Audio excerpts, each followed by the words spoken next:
കാലടി കൽപ്പിത സർവകലാശാലയിൽ പ്രതിഷേധ സമരവുമായി ചെന്ന യൂത്തന്മാരുടെ അവസ്ഥ കണ്ട പെറ്റ തള്ള സഹിക്കില്ല. അവിടുത്തെ അധ്യാപക നിയമനവുമായി ബന്ധപ്പെട്ട് കുറച്ച് ക്യാമറക്കാരെയൊക്കെ വിളിച്ചുകൊണ്ട് വന്നിട്ട് ഷോ കാട്ടുക. കാര്യം അധികാരം ഞങ്ങൾക്ക് കിട്ടിയിരിക്കുകയാണ്, അതുകൊണ്ട് എവിടെയും കയറി എന്ത് മൂച്ചും കാണിക്കാമെന്നുള്ളതാണ് കഞ്ഞിക്കുഴികളുടെ മനോഭാവം. ആ നിലയ്ക്കാണ് ക്യാമ്പസിനകത്ത് കയറി കുറച്ച് ഷോയൊക്കെ കാണിച്ച് പെൺകുട്ടികളൊക്കെ നിൽക്കുകയല്ലേ, സൂപ്പർ ഹീറോ ആകാം, ക്യാമറകൾക്ക് മുന്നിൽ അഭിനയിച്ച് തകർത്തു കഴിഞ്ഞാൽ കുറച്ച് ഫാൻസുകാരെയൊക്കെ കിട്ടിയാലോ എന്ന് കരുതിക്കൊണ്ടാണ് രാവിലെ കെട്ടി ഒരുങ്ങി ക്യാമറക്കാരെയും കൊണ്ട് ചെന്നവിടെ അധ്യാപക നിയമനവുമായി ബന്ധപ്പെട്ടുള്ള അഭിമുഖത്തിനിടെ ചെന്ന് അലമ്പുണ്ടാക്കാൻ നോക്കിയത്. ഒടുവിൽ എന്ത് സംഭവിച്ചു എന്ന് നിങ്ങൾ കാണണ്ടേ? ഇതേ നോക്കി.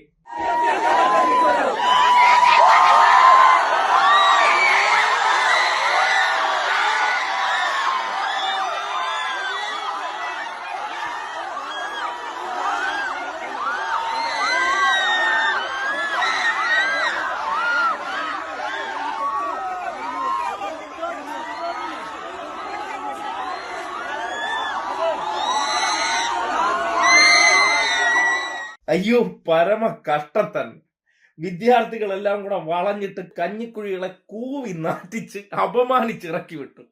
അളിഞ്ഞ ചിരിയുമായി നിൽക്കുന്ന നിൽപ്പ് നോക്കിയേ, വല്ലാത്ത ജാതി തൊലിക്കട്ടി തന്നെ.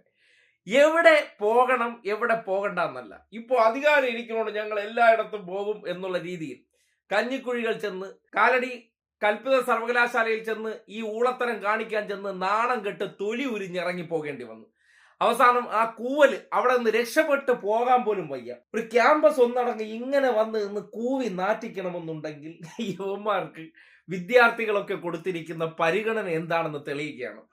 ക്യാമ്പസ് ആകുമ്പോൾ സ്വാഭാവികമായിട്ട് SFI, KSU എല്ലാവരും കാണേണ്ടതാണ്. KSU മനോഭാവമുള്ളവർ വരെ ഇറങ്ങി നിന്ന് കൂവിക്കളഞ്ഞു എന്ന് പറഞ്ഞാൽ കഞ്ഞിക്കുഴികളെ സംബന്ധിക്കുന്നിടത്തോളം വിളിക്കാത്തടത്ത് വലിഞ്ഞു കയറി ചെന്ന് കഴിഞ്ഞാൽ എല്ലാവരും ഹീറോസ് വന്നു കൈയടിക്കും, അല്ലെങ്കിൽ വാർത്തകൾ വന്നു കഴിഞ്ഞാൽ അതോടെ ഞാൻ സ്റ്റാർ ആകും, നേതാക്കന്മാർക്കിടയിൽ ഹീറോ ആകുമെന്ന് വിചാരിച്ച് ചെന്ന് കയറിയതാണ്.